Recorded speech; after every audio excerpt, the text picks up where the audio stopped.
Bonjour à tous. Donc moi, je m'appelle Frédéric Vallard, je suis praticien hospitalier aux hospices depuis longtemps et j'ai intégré l'année dernière l'équipe de nutrition des HCL. Donc aujourd'hui, je suis en charge de l'activité transversale de nutrition et c'était un petit peu à ce titre qu'on m'a demandé d'intervenir aujourd'hui pour vous donner les clés d'une approche pragmatique, pratique du support nutritionnel pour les patients qui en relèvent. On va surtout parler de la dénutrition, on ne va pas parler de l'obésité, ça c'est une autre thématique, je pense, qui vous concerne de plus loin. Donc notre topo va vraiment se focaliser sur cette population-là. N'hésitez pas à m'interrompre hein, si vous avez des questions, on peut tout à fait faire quelque chose d'interactif. C'est un petit peu l'idée. Alors, des choses très simples, hein, le champ lexical, il évolue un petit peu, il y a des choses qu'on essaie de plus verbaliser, il y a des choses qu'on essaye de modifier un petit peu juste pour la connotation sociale, sociétale des mots qu'on utilise. On essaie de plus utiliser le mot de régime, hein, parce que la plupart des régimes ne sont pas là pour faire maigrir les gens, ils sont là pour adapter la nutrition ou l'alimentation aux besoins spécifiques du patient malade. Donc, on parle plutôt d'alimentation que de régime. Et ce qu'on appelait avant un régime standard, c'est une alimentation standard.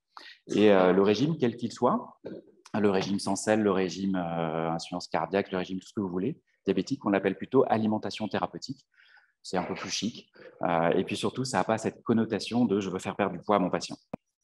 Alors ça, c'est des choses qu'on voit aussi. Bon, ça, c'est un peu du chipotage. On parle d'alimentation orale et de nutrition quand c'est plus oral, hein, quand c'est de la nutrition entérale ou quand c'est de la nutrition artificielle. Et on parle à ce moment-là de nutrition thérapeutique. Donc, ça, vous le savez, ce n'est pas un scoop. L'alimentation orale, elle doit toujours être privilégiée quand elle est possible. Il faut travailler dans toutes vos institutions avec le service de restauration pour que l'offre alimentaire colle aux besoins des patients, colle aussi à la culture des patients, qu'on se rapproche beaucoup de leurs habitudes de vie, parce qu'on se rend compte que si on s'en éloigne trop, les patients ne mangent pas, surtout le temps de leur séjour hospitalier. Donc, il faut savoir adapter ça. Et la loi EGalim, qui est une loi qui a été votée il y a quelques années en arrière, normalement, nous pousse à le faire. Et il faut challenger vos clans, il faut challenger la restauration pour qu'ils offrent, pour que la prestation soit diversifiée et adaptée. Et surtout, il faut proposer éventuellement aux familles d'apporter à manger aux patients. C'est possible. C'est pas sale. Hein. Il y a des règles d'hygiène à appliquer, mais qui ne sont pas très complexes. Et dans beaucoup de services, c'est maintenant ce qu'on a développé. Et il faut encourager les patients, ou en tout cas l'entourage des patients, à leur apporter des choses qui leur font plaisir plutôt que les plats parfois un petit peu monotones de l'hôpital. Donc finalement, cette alimentation orale, elle a très peu de contre-indications. Il faut vraiment se référer aux vraies contre-indications. Et peut-être que, alors je sais que vous êtes interniste, hein, vous n'êtes pas chirurgien, vous n'êtes pas anesthésiste, néanmoins, je pense qu'un certain nombre de vos patients, à un moment donné, vont au bloc opératoire pour une raison ou pour une autre, vont avoir une anesthésie générale pour une raison ou pour une autre. Et donc, il y a quand même quelques principes de ce qu'on appelle la RAC qui sont intéressants de connaître. Donc, la RAC, c'est ce qu'on appelle la récupération accélérée ou améliorée, c'est encore mieux dit aujourd'hui, après chirurgie. C'est ce qu'on appelle en anglais ERA, c'est les Early Rehabilitation After Surgery. Et c'est toute une approche globale, on va le voir un peu plus loin, qui permet justement de limiter le stress du patient, de réduire les durées de séjour, de réduire les complications liées à ce temps périopératoire. L'idée toujours, c'est de limiter le déficit nutritionnel, on le verra un peu plus loin, parce qu'il a, quand il l'amène ou quand il conduit à la dénutrition, une mortalité avérée. Donc, juste pour aller un tout petit peu plus en détail sur ces principes de RAC, donc c'est vraiment une approche globale et pluridisciplinaire dont tous les acteurs médicaux, paramédicaux doivent se saisir. Donc, ça s'inscrit tout au long du parcours chirurgical, mais on pourrait l'extrapoler à l'endoscopie, on pourrait l'extrapoler à tout ce qui est geste avec anesthésie. L'idée, c'est vraiment de restaurer les fonctions et les capacités physiques et psychiques le plus rapidement possible. Donc, c'est vraiment dans l'intérêt du patient. Ça a un retentissement médico-économique pour nous, mais l'intérêt, c'est vraiment celui du patient au départ. Et l'idée, c'est aussi de réduire la mortalité, en tout cas toute la morbidité périopératoire.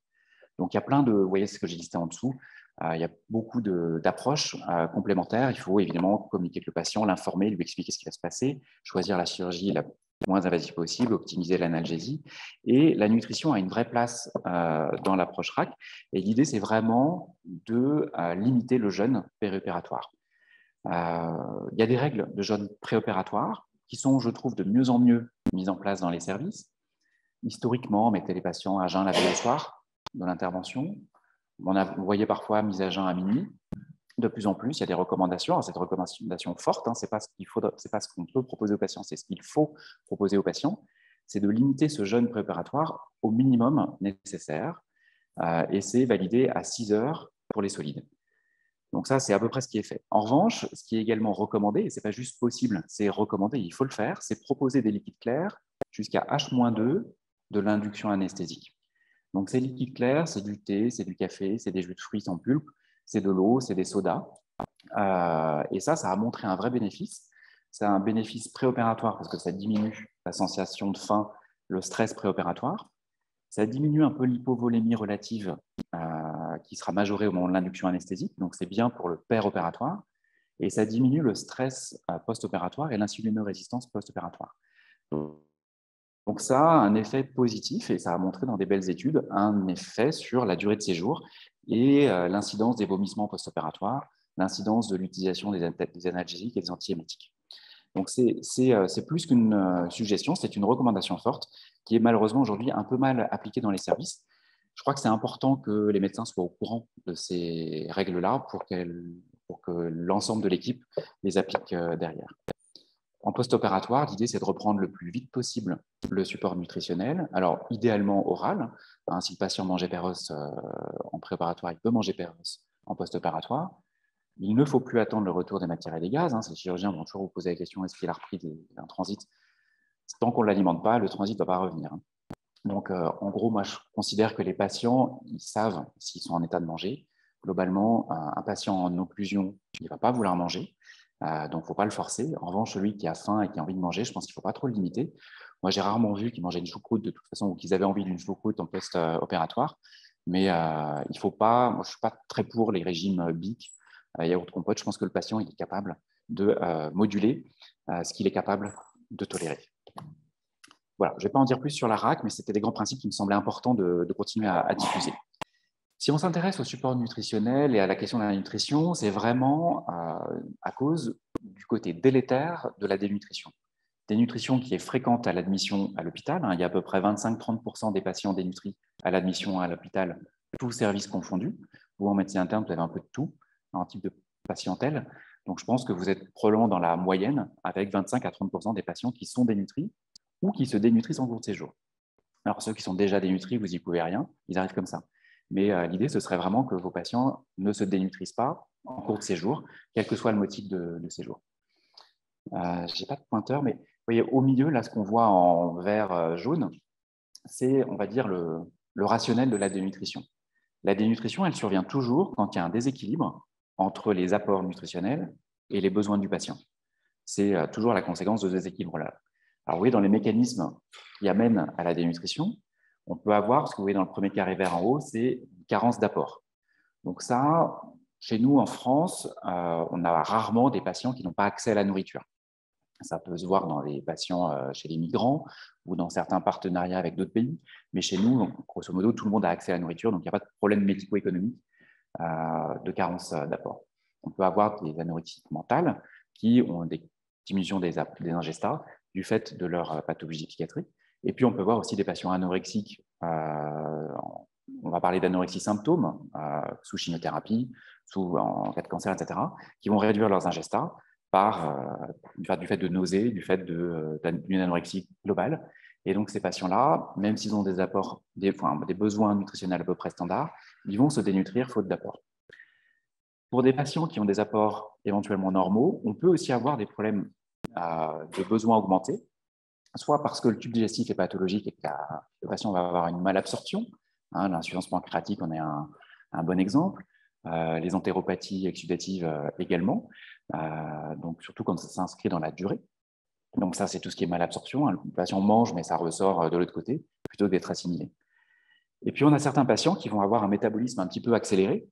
J'ai envie de dire que le modèle, c'est l'hyperthyroïdie. On voit ces patients qui se dénutrissent parce que leur moteur interne est mal réglé. Il est en sur-régime et il hyper-utilise les nutriments. On peut le voir aussi en cas d'inflammation chronique. Hein. L'inflammation induit une augmentation de la dépense énergétique de repos. Et puis, on peut le voir aussi quand on a des pertes inhabituelles de nutriments. Alors, il y a plein de situations différentes. On peut le voir chez les patients qui ont des drains, par exemple, un drain très productif. Il n'y a pas que de l'eau qui sort, hein. Il n'y a pas que des électrolytes qui sortent. Il y a parfois des protéines, c'est souvent des protéines. Quand on a un chylothorax, quand on a un épanchement chyleux, on perd pas mal de triglycérides également. Donc, il faut se poser la question de ce qui sort de façon inhabituelle du patient et éventuellement de le compenser de l'autre côté. La dialyse, c'est aussi un bon exemple. En dialyse, on perd beaucoup d'acides aminés, on perd beaucoup de vitamines hydrosolubles. Donc, il faut savoir réaugmenter les apports en protéines pour compenser les pertes involontaires d'acides aminés via la dialyse et s'intéresser au statut micronutritionnel en vitamines notamment. Les conséquences, vous les voyez, elles sont à droite. Alors ça, c'était une vieille diapo pédiatrique, mais les conséquences sont les mêmes chez l'adulte. Donc, la dénutrition, ça induit de la mortalité, de la morbidité, ça donne plus d'infections du fait d'un déficit immunitaire associé, ça donne une mauvaise cicatrisation, ça donne plus d'escarres, et ça donne des lâchages de sutures ou des lâchages d'anastomose post-opératoire. Et au niveau médico-économique, c'est ce que vous voyez en bas, ça allonge la durée de séjour, ça allonge les coûts de santé. Donc, dans tous les cas, ça vaut le coup de prendre en charge la dénutrition quand elle est là et de la prévenir quand elle n'est pas encore là. Parce que, grosso modo, on va dire que 50% de vos patients sont à risque de se dénutrir en cours de séjour pour les raisons qu'on a vues avant. Donc, en définitive, ce qui est important, c'est de regarder ce qui se passe chez vos patients. Il faut les évaluer régulièrement. Donc, il faut faire une évaluation nutritionnelle tout au long de leur histoire. Donc, cette histoire, elle est symbolisée par la flèche bleue du milieu. Donc, un jour, votre patient il a été en bonne santé, puis il est rentré dans la maladie qui est aiguë ou qui est chronique, et puis à certains moments, il va être hospitalisé. Il va, dans la plupart des cas, sortir de chez vous vers un SSR ou le domicile, mais à chacune de ces étapes, il faut évaluer votre patient. Il faut qu'il y ait une évaluation systématique par les équipes paramédicales et médicales pour pouvoir prendre en charge la dénutrition ou la prévenir. Donc, c'est primordial de communiquer et de se poser régulièrement la question de l'adéquation entre les apports nutritionnels et les besoins du patient. C'est ce qu'on va voir plus loin.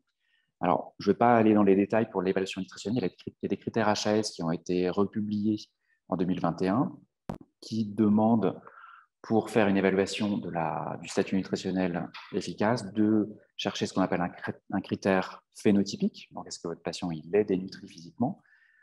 Donc, c'est en gros, on regarde l'IMC et l'évolution du poids récente. Donc, il y a un critère, on va dire, statique qui est l'IMC à l'admission et un critère dynamique qui est la perte de poids récente.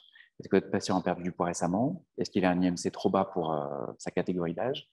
Est-ce qu'il est sarcopénique? Donc ça, il y a d'autres façons de l'évaluer.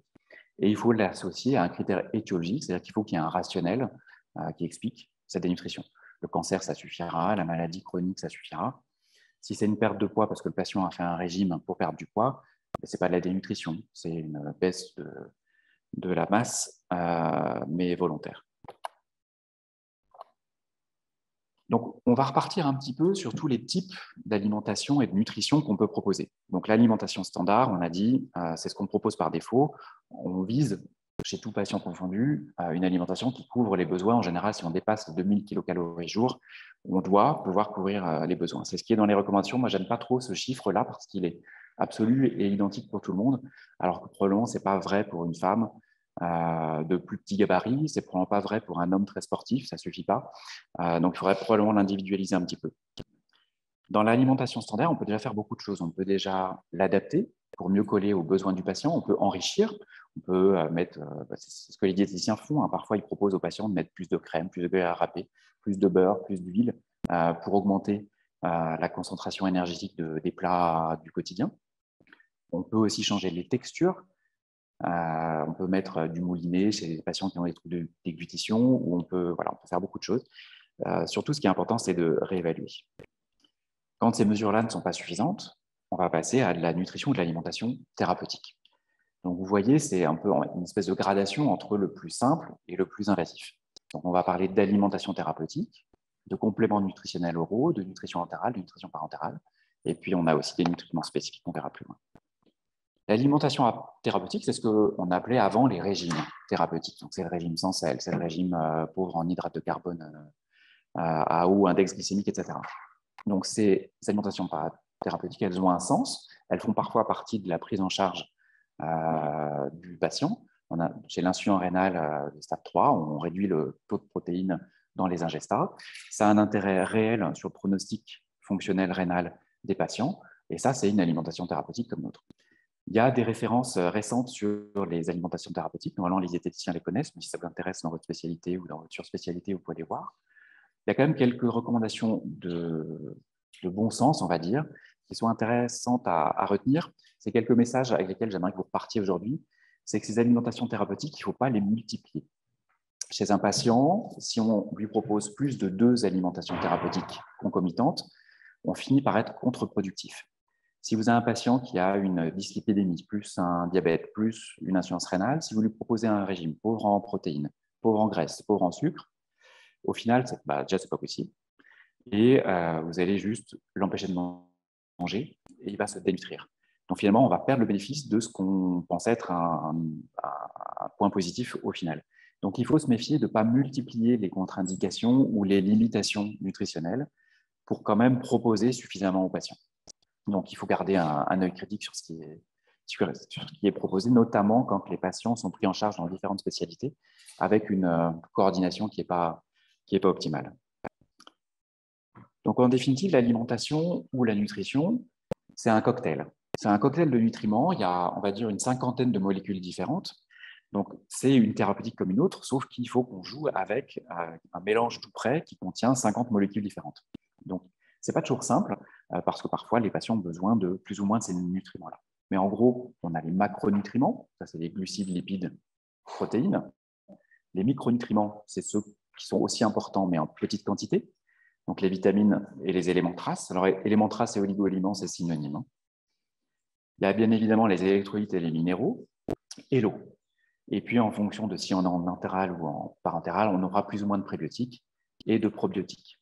Donc, les prébiotiques, c'est les fibres, c'est le nom savant des fibres, et les probiotiques, c'est les micro-organismes, les levures, les bactéries qu'on peut rajouter et qui ont des vertus nutritionnelles.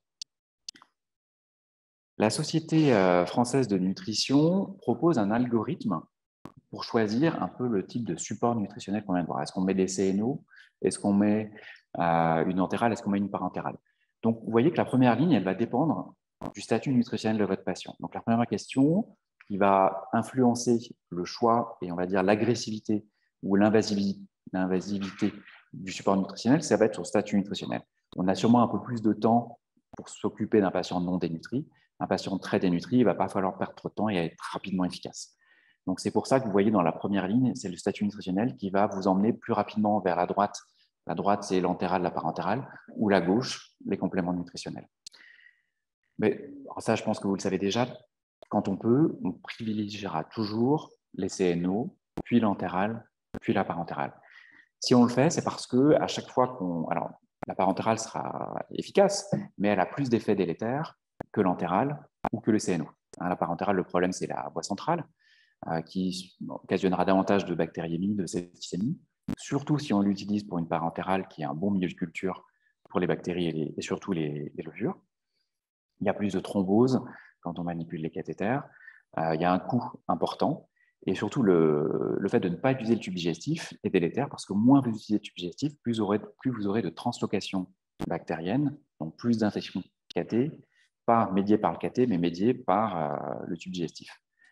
Le fait d'utiliser le tube digestif, ça maintient la trophicité intestinale, ça maintient le microbiote intestinal. Bon, on va pas aller dans le détail du microbiote, mais ça a un vrai intérêt systémique. Et enfin, ça prévient l'ulcère du stress, qui est une réalité, notamment chez les patients fortement agressés.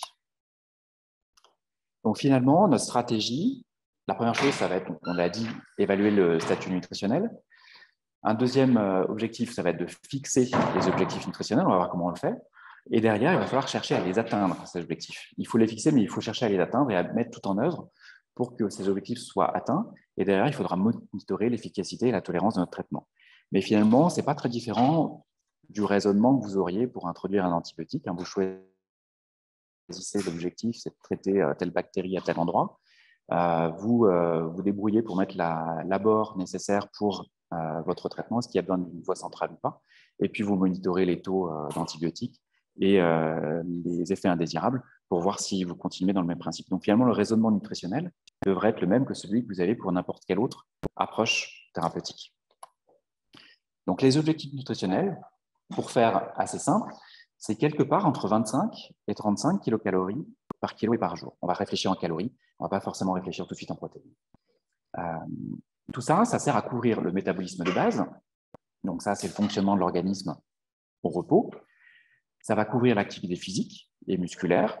Et ça va couvrir ce qu'on appelle la thermogenèse liée à l'alimentation. En fait, les processus de digestion, d'absorption, de stockage de l'alimentation consomment à peu près 10% de ce qu'on a des apports nutritionnels. Alors, éventuellement, chez les femmes enceintes, chez les femmes allaitantes ou chez les enfants en croissance, on va avoir des besoins augmentés. Mais là, on sort peut-être un petit peu de la généralité. Alors, vous voyez, cette fourchette de 25-35, elle est quand même assez large. On n'a pas tous exactement les mêmes besoins. Toutes les formules qu'on vous donnera, de toute façon, elles sont validées sur la population générale ou éventuellement sur la population malade en général. Elle est forcément fausse à l'échelle individuelle. Moi, je trouve que c'est un bon point de départ. Commencer avec cette formule-là. Et derrière, c'est surtout le monitorage de l'efficacité de la tolérance qui vous dira s'il faut monter ou baisser. Mais il faut bien commencer avec quelque chose. Donc, on commence quelque part entre 25 et 35. Moi, j'ai l'habitude, c'est ce que je vous ai mis en bas, pour le tout venant de partir à 30 kilocalories par kilo et par jour. Pour les patients qui ont des problèmes de cicatrisation en cours, d'infection, des post-opératoires sévères, de plutôt monter à 35. Et puis pour les patients qui ont très peu d'activité physique, qui sont un peu chroniques et pas trop agressés, de descendre à 25 kilocalories kilo jour. Et derrière, vous monitorez, vous voyez si votre patient grossit ou s'il maigrit. S'il maigrit, vous montez. S'il grossit, vous réajustez vers le bas. C'est un peu c'est pragmatique, hein, mais c'est ce qu'il faut faire. On voit parfois des internes qui me demandent mais à combien je commence? Est-ce que c'est grave si on est à 27 kilocalories? Non, c'est pas grave. Ce qu'il faut, c'est aussi arrondir un petit peu pour que ce soit pratique pour les paramédicaux et qu'ils aient plutôt une poche de nutrition à administrer qu'une et demie. Hein. Vous commencez à 30, 32 ou 28 kilocalories jour. Ça ne va pas changer la face du monde pour les premiers jours de mise en place. Donc, les CNO, quand on les utilise, alors les CNO, ce n'est pas des médicaments, ça a un statut de ce qu'on appelle DAD-FMS, c'est des denrées alimentaires destinées à des fins médicales spéciales. Ça leur permet d'être sur le marché un peu plus simplement qu'un médicament, mais ça veut dire quand même qu'ils peuvent être prescrits et ils sont remboursés s'ils sont prescrits. Ils s'achètent aussi, ils sont en vente libre à la pharmacie, mais si vous les prescrivez, les patients seront remboursés de ces CNO. Donc ça, c'est intéressant. Donc après, il y en a plein de différents. Je pense que vous connaissez, il y a les boissons fruitées, il y a des yaourts, il y a des crèmes, il y a des biscuits maintenant, il y a des plats, même entiers, moulinés. Donc, on a vraiment un échantillonnage très important. Ça, c'est ceux qui sont, par exemple, référencés aux hospices. Vous voyez qu'il y en a beaucoup avec leurs équivalences. Tout ça, c'est disponible sur la JET pour ceux qui sont aux hospices. Les diététiciens connaissent très bien les CNO. Souvent, c'est eux qui vous guident dans les choix. Il ne faut pas hésiter à les solliciter pour ça. Je ne voulais pas en dire trop sur les CNO. La nutrition entérale. Donc, la nutrition entérale, elle a le même statut que les CNO, c'est aussi des DAD-FMS, donc ce ne sont pas des médicaments. Donc, une fois encore, c'est prescrit et c'est remboursé. Et cette fois-ci, donc, ce sont des mélanges nutritifs complets qui apportent l'ensemble des nutriments. Donc, dans une nutrition entérale, il ne manquera rien, en tout cas en qualité. C'est toujours sans gluten, c'est toujours sans lactose pour que ça corresponde à tout le monde.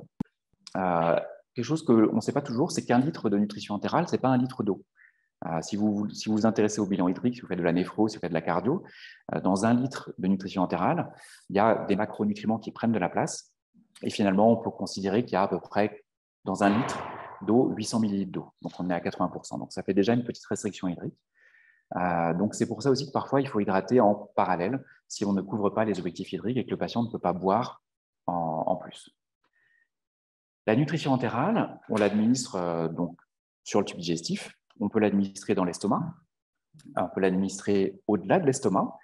Quand on choisit une sonde nasogastrique, il faut toujours choisir la sonde de plus petit calibre possible pour la tolérance du patient. Donc, ce qu'on propose par défaut, c'est une CH 8. Donc, c'est vraiment petit, mais c'est suffisant.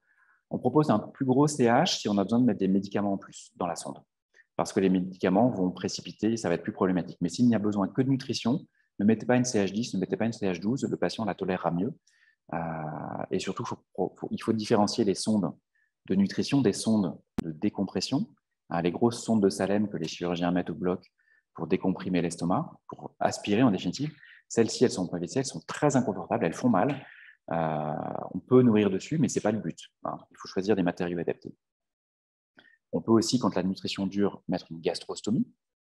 On fait de plus en plus ce qu'on appelle... Alors, on peut aussi mettre des jéjunostomies quand on a une pathologie gastrique, soit de gastroparésie, soit de gastrectomie. Et de plus en plus, quand on a besoin, pour les gastroparésies par exemple, de nourrir en post-pylorique, plutôt que de faire une jéjunostomie qui est toujours un peu compliquée de management, on met volontiers maintenant des gastro-jéjunostomies, c'est-à-dire qu'on introduit une sonde dans l'estomac et on l'emmène jusqu'en jéjunal. C'est plus confortable pour le patient Et les gastro-entérologues qui les mettent volontiers vous le proposeront volontiers maintenant. Pour la nutrition entérale, alors on aura différents modes d'administration. On peut faire soit du bolus. Ça, on le voit par exemple chez les patients d'ORL qui ont des gros troubles de déglutition, qui ne peuvent pas manger. On leur propose finalement, on peut leur proposer en tout cas une entérale, comme s'ils avaient 3 repas par jour. On peut leur proposer par gravité ou avec une pompe de manger le matin, le midi, le soir, en direct, sur une demi-heure, on va dire, ils se passent leur nutrition entérale. Chez d'autres patients, on préférera mettre une entérale nocturne, par exemple. Les patients, pendant la nuit, sont alimentés et ils sont complètement libres la journée.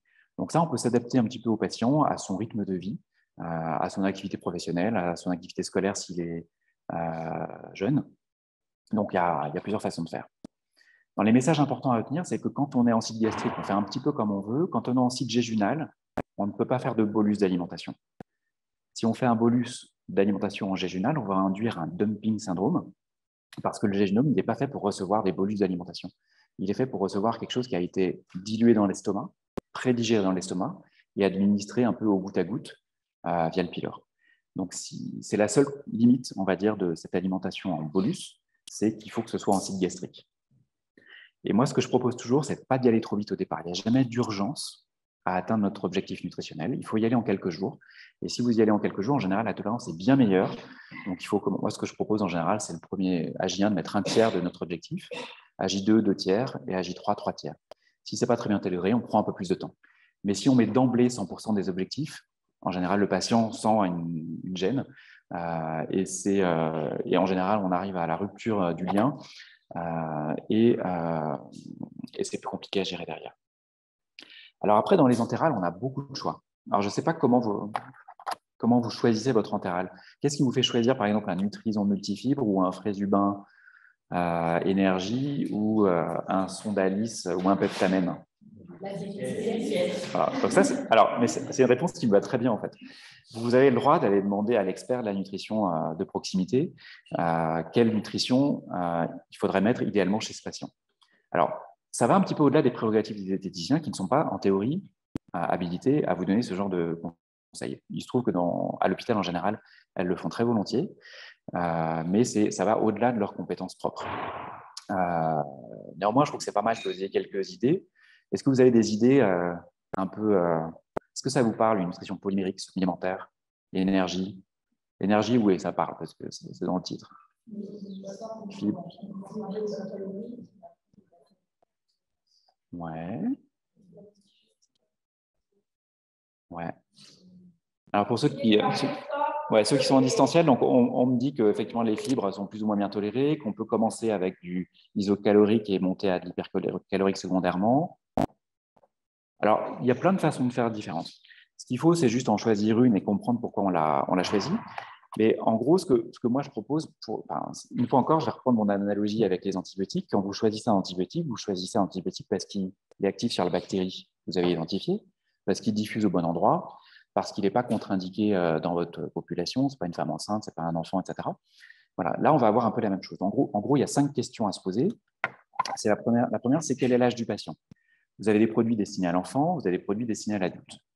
Donc, il faut, là, on travaille avec les adultes, donc on va choisir les produits adultes et pas les produits pédiatriques. Ensuite, la deuxième question, c'est de savoir si votre patient a besoin de macronutriments prédigérés. C'est ce qu'on appelle l'hydrolyse. Donc, quand il n'y a pas d'hydrolyse, quand c'est des produits matières premières standards, on appelle ça un produit polymérique. Ça veut dire que vous avez des protéines complètes, ça veut dire que vous avez des triglycérides à chaîne longue, ça veut dire que vous avez des glucides complexes. On peut aussi avoir des produits qu'on appelle semi-élémentaires. Ceux-là, ils ont subi une prédigestion. Donc, plutôt que d'avoir des protéines complètes, vous avez des polypeptides ou des tripeptides ou des dipeptides dont l'absorption sera beaucoup plus simple et pour lesquels il n'y aura pas besoin d'un process de digestion élaboré. En général, dans ces produits-là, vous avez aussi des triglycérides à chaîne moyenne qui sont plus facilement absorbables. Il y a aussi des produits élémentaires, mais c'est en pédiatrie, on ne va pas en parler. Donc, ce qui vous fera choisir l'un ou l'autre, par défaut, on va plutôt proposer un produit polymérique. C'est ce que vous mangez, vous. Hein. Finalement, c'est ce qui correspond à ce qu'on mange sur un plateau normal. Les produits semi-élémentaires, on va les réserver aux patients qui ont une insuffisance de digestion. Donc, le modèle, c'est l'insuffisance pancréatique, par exemple.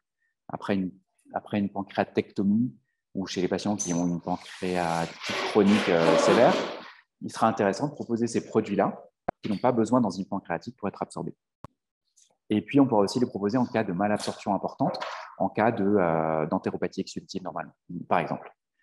Mais en dehors de ça, normalement, il n'y a pas d'indication à prendre ces produits-là.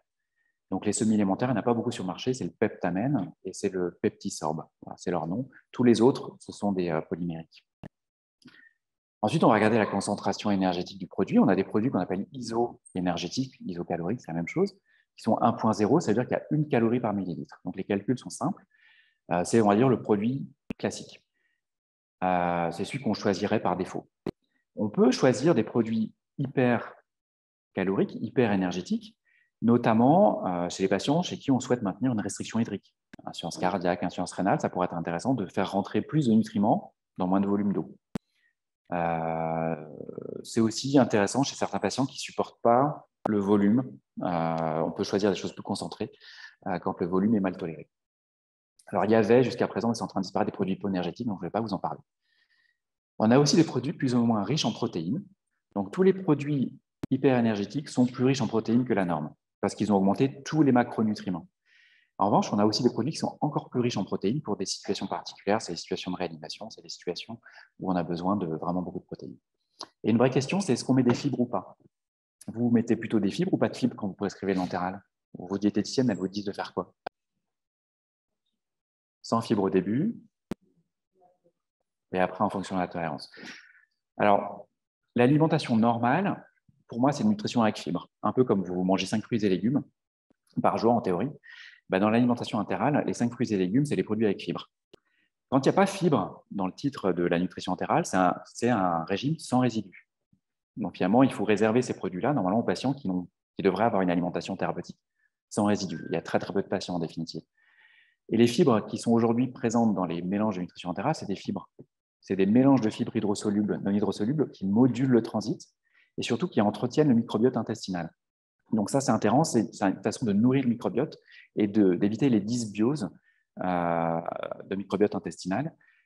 Donc, par défaut, je pense qu'il faut prendre les produits avec fibres. Les produits actuels qui comprennent des fibres sont différents de ceux qu'on avait il y a 20-30 ans en arrière. Et moi, je simplifie un peu plutôt que de changer dans l'initiation de la nutrition entérale de produits en cours de route. Moi, habituellement, je pars d'emblée sur un produit polymérique isocalorique avec fibres et je monte progressivement. Et en général, ça se passe bien chez 95% d'entre eux. Donc moi, j'ai plutôt par habitude de simplifier la prise en charge. J'ai d'autres collègues qui vous diraient peut-être un peu différemment, il n'y a pas de vraies règles, mais au final, il ne faut pas oublier les fibres dans l'alimentation entérale parce que ça fait partie du cocktail dont je vous ai parlé tout à l'heure. Les fibres font partie du cocktail. Et s'il manque un ingrédient du cocktail, c'est moins bon. Voilà. Et puis, le dernier point, il y a aussi des produits un peu spécifiques de pharmaconutrition où on va se servir de la nutrition entérale comme d'un traitement spécifique. Peut-être que vous connaissez le Cubitan, le Cubison. C'est un produit spécifique pour les escarres parce qu'il est enrichi en vitamine C, en zinc, en arginine et que ça a montré un effet intéressant sur la cicatrisation des escarres. On a d'autres types de pharmaconutrition, je ne vais pas rentrer dans tous les détails, mais c'est un peu l'idée. Donc vraiment, cette démarche-là, c'est celle qu'il faut appliquer. Après, on a plusieurs concurrents, plusieurs labos qui fabriquent les mêmes produits. Donc, il faut savoir les classer correctement sur votre institution et choisir le bon produit. Derrière, la tolérance, elle n'est pas très compliquée à surveiller. Il faut regarder surtout la tolérance clinique. C'est la douleur, c'est la distension abdominale et c'est les vomissements. Pour la diarrhée et la constipation, il ne faut pas toujours incriminer la nutrition entérale. Il faut aller chercher autre chose avant. C'est rare que la nutrition entérale donne de la diarrhée. Donc, si vous voyez une diarrhée qui survient en cours de nutrition entérale, posez-vous plutôt la question du Clostridium, posez-vous plutôt la question d'autre chose avant d'arrêter la nutrition entérale. Ce n'est pas toujours la solution. Et l'efficacité, bien évidemment, vous allez surveiller sur le poids. Il n'y a pas beaucoup de contre-indications à la nutrition entérale. Évidemment, le syndrome occlusif, si votre intestin n'est pas utilisable, vous ne pourrez pas, que ce soit un syndrome occlusif organique ou fonctionnel. Il y a l'hémorragie digestive active, il y a les troubles de conscience sans protection des voies aériennes, il y a les fistules digestives hautes et l'instabilité hémodynamique non contrôlée. Mais finalement, ce n'est pas très fréquent, ces situations-là. C'est éventuellement des situations de réanimation. Mais dans vos services, la plupart des patients pourraient bénéficier d'une nutrition entérale. Et un message fort, c'est que ce n'est pas parce que le patient a une voie veineuse centrale qu'il faut lui mettre une parentérale. Effectivement, il faut convaincre le patient de l'intérêt de la sonde nasogastrique. Ce n'est pas toujours simple. Mais ce n'est pas la voie centrale qui doit vous faire choisir la parentérale plutôt que l'entérale. C'est le statut digestif qui doit vous faire choisir l'entérale par rapport à la parentérale. Oui. C'est peut-être une idée un peu fausse, mais si la parentérale est toujours possible, on a un peu l'idée que la sonographie va gêner s'il peut manger et qu'il mange plus. Alors effectivement, non, je pense que c'est un peu une idée reçue. Alors la question, c'était est-ce que la sonde nasogastrique va gêner la nutrition orale quand elle est toujours possible? Donc, dans mon expérience, ça ne gêne pas. La nutrition entérale, elle peut être totale ou elle peut être de complément d'une alimentation orale classique. Et les patients, en général, très rapidement, si on met les bonnes sondes en silicone et de petit calibre, ils oublient cette sonde. Ils ne la sentent plus, en fait. La pose de la sonde, elle n'est pas agréable. En revanche, une fois qu'elle est en place, ils l'oublient. Et l'alimentation ne déclenche pas de douleur, ne déclenche pas de sensation de ressensation de la sonde. Donc, c'est tout à fait compatible. Et alors, parfois, il y en a peut-être qui mangent un peu moins parce qu'ils se sentent suffisamment nourris. Donc là, il faut chercher à peut-être rediminuer la quantité de nutrition entérale pour que les patients aient faim et qu'ils mangent par la bouche. Donc, il faut toujours réadapter les apports entéraux aux capacités d'alimentation orale du patient. Dans ces cas-là, du coup, la nutrition entérale, la nutrition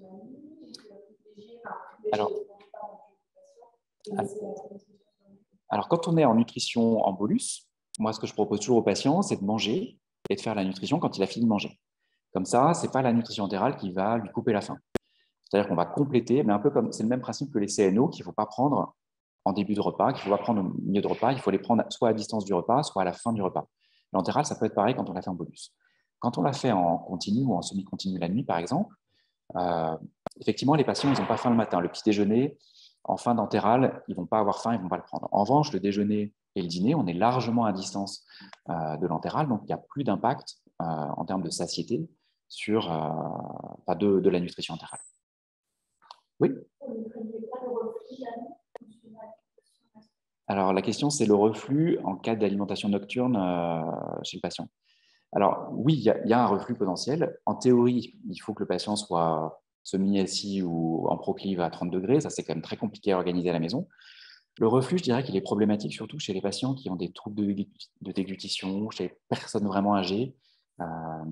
Chez les autres patients, finalement, le reflux, il n'est pas majeur. Si la sonde est bien positionnée en intragastrique, la sonde, elle ne va pas majorer le reflux, en tout cas pas plus qu'un repas classique qui aurait été pris per os. Donc, il y a des recommandations de bonne pratique qui disent qu'il faut idéalement un peu de proclive. Les patients, clairement, ils vous disent qu'ils ne le font pas à la maison. C'est trop différent de leurs habitudes de sommeil. Et alors, je pense qu'il faut vraiment faire attention chez la personne âgée. D'ailleurs, chez la personne âgée, parfois, on propose plutôt une nutrition diurne plutôt que nocturne. Dans les services du SLD, la plupart du temps, les équipes préfèrent mettre une alimentation sur 12 heures la journée plutôt que la nuit pour les surveiller correctement. Donc, on peut s'adapter. Et chez les patients d'ORL, c'est vrai que volontiers, on propose des bolus la journée parce qu'à ce moment-là, ils sont assis ou ils sont debout. Et la nuit, on fait attention parce qu'on sait que ceux-là, ils n'ont pas de réflexe de protection des voies respiratoires du fait de leur trouble de déglutition et qui sont plus à risque que d'autres. Mais chez le tout venant, j'ai rarement vu de soucis. Juste un cas clinique pour illustrer ça. Donc, Madame C, 69 ans, 35 kg, un IMC à 17, donc très discrètement, enfin, elle est dénutrie, mais pas de façon majeure. Elle a perdu du poids récemment. Elle a une albumine qui est encore dans la norme. Elle a un cancer colique, une altération de la thèse générale et une anorexie. Elle a une insuffisance rénale de stade 3, une hypertriglycéridémie, un diabète sous metformine. Elle a une alimentation thérapeutique restrictive. Le statut nutritionnel, on va aller vite. Elle a une dénutrition modérée. Votre stratégie nutritionnelle, chez elle, ce serait quoi? Qu'est-ce que vous proposeriez chez une patiente donc, qui a une dénutrition modérée, qui a un cancer, qui est en prise en charge nouvelle, qui est un peu anorexique, c'est la conséquence de son cancer et de l'altération de l'état général. Qu'est-ce que vous lui proposeriez à cette personne? C'est un GN4, à mon avis. Vous pouvez redire, je n'ai pas entendu. C'est un GN4, je pense qu'il faut lui proposer une sonde nasogastrique si elle n'est pas occluse. Si elle n'est pas occluse, oui, tout à fait. Donc un support nutritionnel plutôt par voie entérale. Ouais. Est-ce que vous êtes d'accord? Est-ce qu'il y a d'autres choses qu'on peut faire chez elle? Il y a une dénutrition modérée. Je pense, alors, moi, j'aurais peut-être essayé, parce qu'elle a une dénutrition qui reste modérée, une approche un petit peu moins invasive. La sonde nasogastrique, la nutrition entérale, je la garde en tête et je la dégainerai vite si ma première prise en charge que je vous propose ici n'est pas efficace sous 15 jours. Mais je proposerais volontiers un enrichissement de l'alimentation, un assouplissement de ces multiples alimentations thérapeutiques restrictives. Hein. Elle, ça fait 10-15 ans qu'on lui raconte qu'il faut qu'elle mange moins de protéines, qu'il faut qu'elle mange moins de sucre, qu'il faut qu'elle mange moins de gras. Donc, je pense que ça a participé au long cours aussi à une espèce de dénutrition. On peut lui proposer des compléments nutritionnels oraux et surtout un suivi. Ça, c'est primordial. Donc ça, c'était un petit peu… voilà, dans la dénutrition modérée, on a le droit d'aller vers le CNO, mais rapidement, il faut retourner à l'entéral. Et je suis d'accord avec ce qui a été dit en ligne, si on n'est pas efficace avec ce support CNO. Donc, malgré ce qu'on a fait, elle a perdu 2 kilos, elle a une anorexie, elle a des ingestats qui sont inférieurs aux besoins malgré les CNO. Donc, cette fois-ci, ce qui m'avait été proposé en ligne, je suis tout à fait d'accord, on va partir sur une nutrition entérale. Et en réfléchissant, comme on a vu tout à l'heure, on va lui proposer un produit adulte, polymérique parce qu'elle n'a pas de malabsorption, plutôt isoénergétique plutôt pour commencer, et avec des fibres parce qu'il n'y a pas de raison de ne pas lui donner de fibres. Donc, on va lui mettre une sonde nasogastrique de petit calibre en silicone.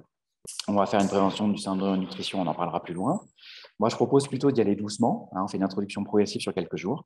On va cibler chez elle 30 kilocalories kilo jour. Ce sera notre point de départ. Donc, chez elle, ça tombe bien, ça fait 1000 kilocalories par jour. Je n'ai pas choisi cet exemple par hasard. Donc, ça fait 1 litre de nutrition entérale à lui administrer. Et chez elle, je le proposerai volontiers sur la nuit si ça lui correspond. Et on va surveiller comment ça se passe. Oui. Une question oui. Y a-t-il un défi maximal à ne pas dépasser en nutrition entérale? Alors, oui et non. Il y a un débit maximal théorique à ne pas dépasser, mais avec lequel je ne suis pas complètement d'accord. En fait, ça dépend du type de nutrition entérale et de ce qu'on a rajouté dedans. Si vous essayez de viser les objectifs théoriques nutritionnels en kilocalories avec un produit standard, vous resterez toujours en dessous du débit maximal.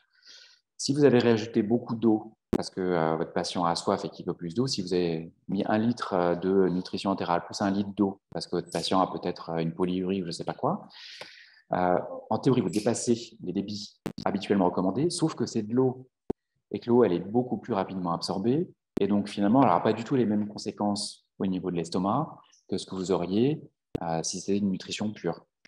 Donc, c'est bien plus rapidement assimilable. Donc, c'est pour ça que ces cut-off théoriques, moi, je ne les aime pas trop. Je pense qu'une fois encore, il faut plutôt monter progressivement et voir la tolérance du patient. Et si le patient vous dit « je suis très ballonné, je vomis, etc. », c'est qu'on est allé trop loin.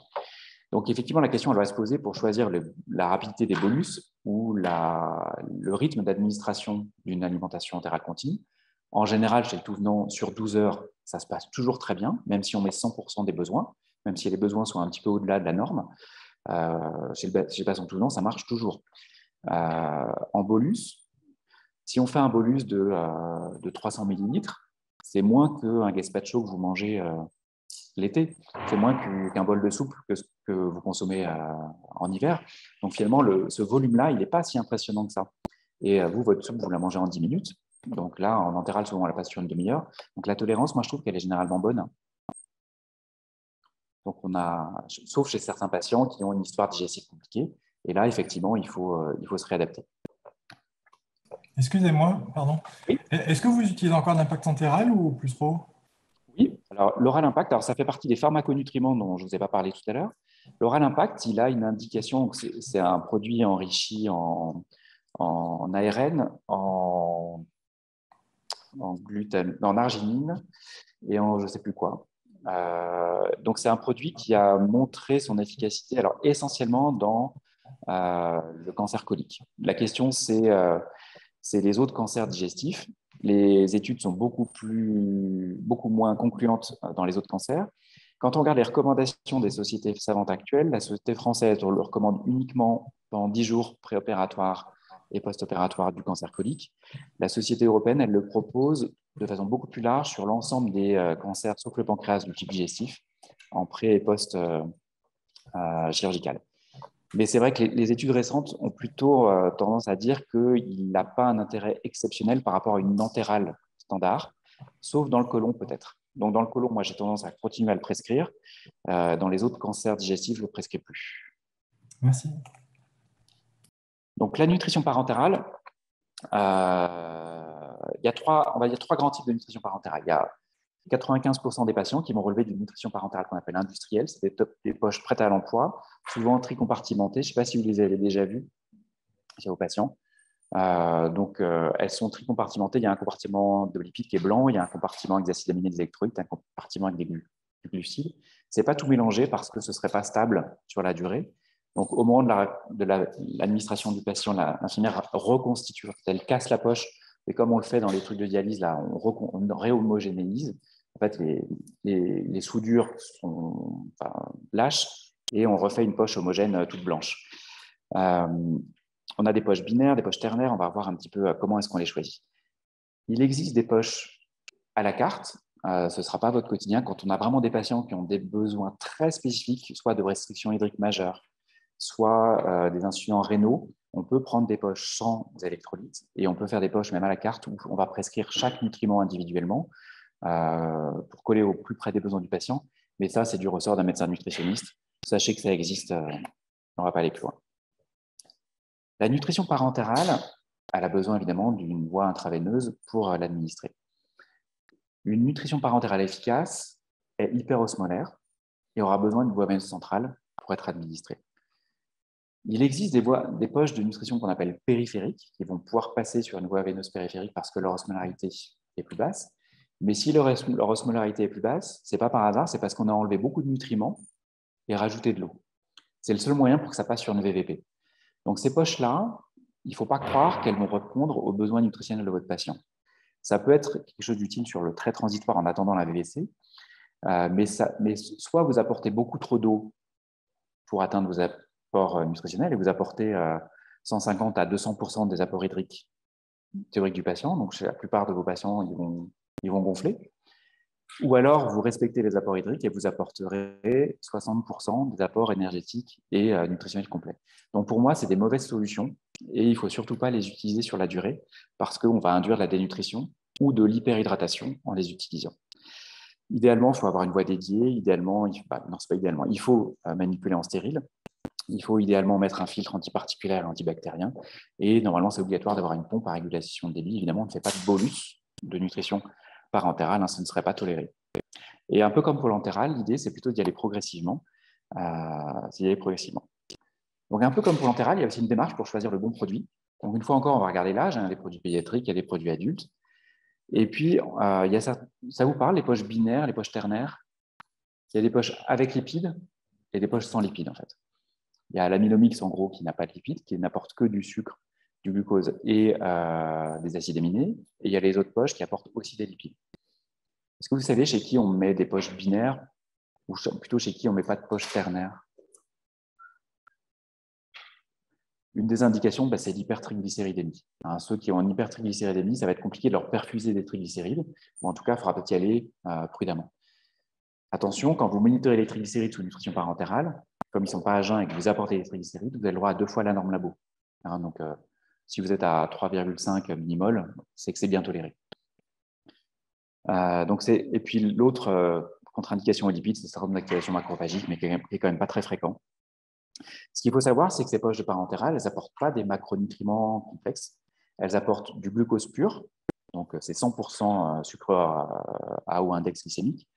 C'est des acides aminés, donc il n'y a plus aucune protéine ou liaison peptidique, et des triglycérides à chaîne moyenne ou à chaîne longue.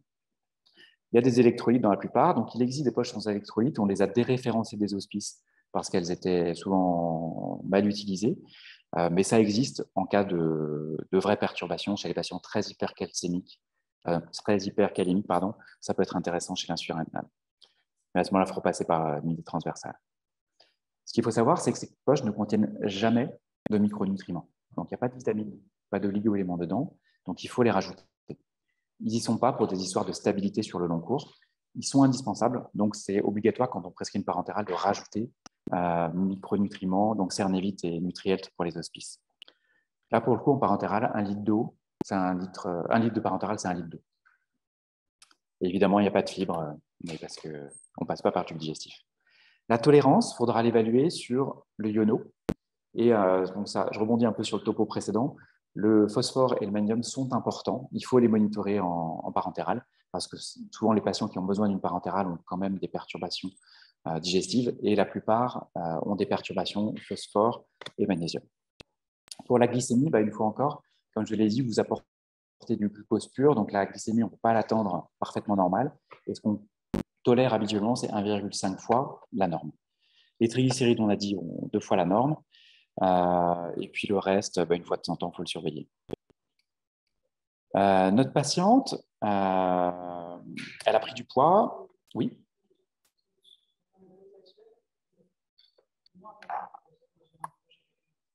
Alors, dans une poche avec électrolyte, alors ça va être proportionnel à la taille de la poche.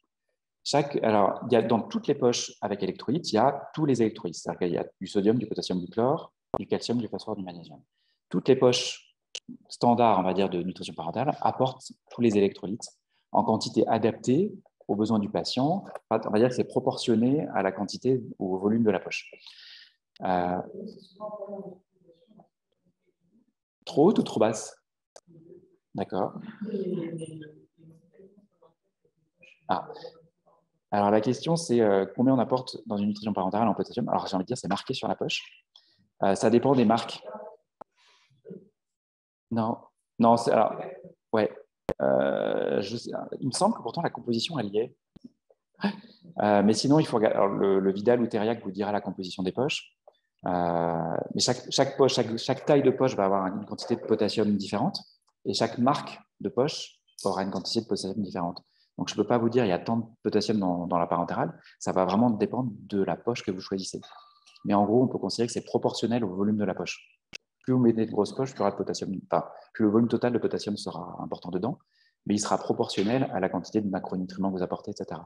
Donc, si on réfléchissait en millimol kilo-jour, on retomberait à peu près toujours la même chose.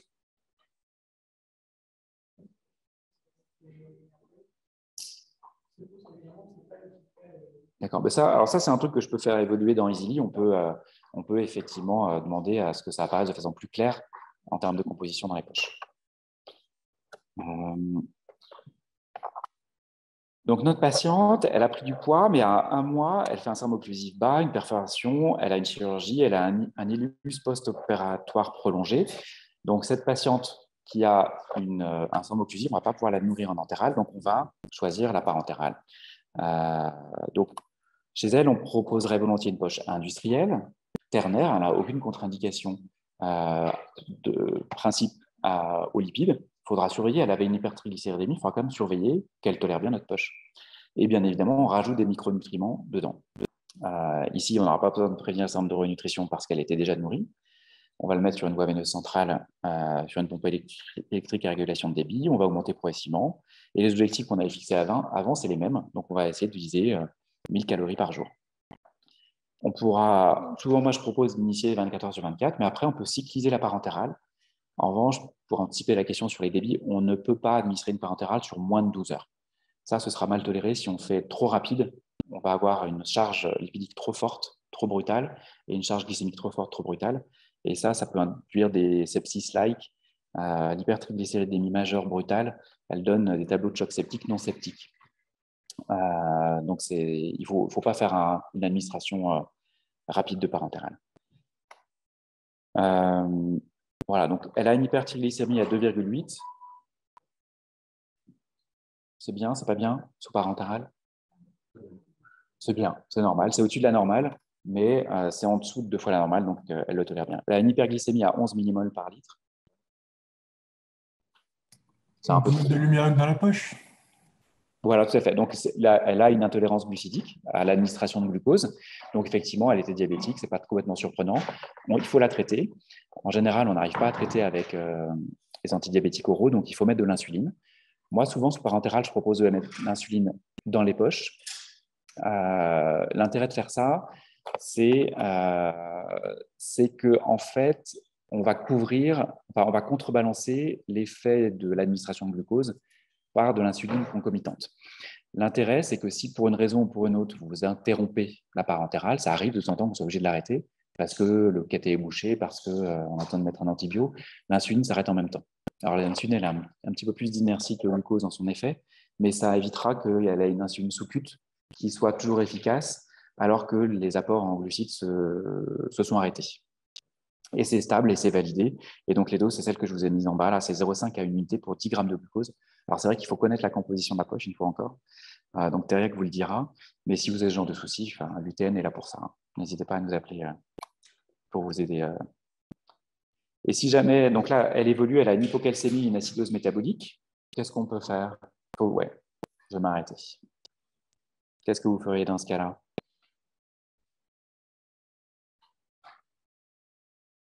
Il faut qu'on complète l'hypocalcémie, il faut apporter du calcium. Ouais, donc, on supplémente. Donc, la supplémentation, si vous pouvez la faire par voie orale, choisissez toujours la voie orale. Ce n'est pas parce qu'il y a une parentérale qu'il faut mettre la supplémentation en parentérale, si c'est possible. Si ce n'est pas possible, vous mettez en parentérale. Et à ce moment-là, il faut juste faire attention. Dans les parentérales, on peut rajouter des choses. Moins on en rajoute, mieux c'est pour des histoires de stabilité et de stérilité.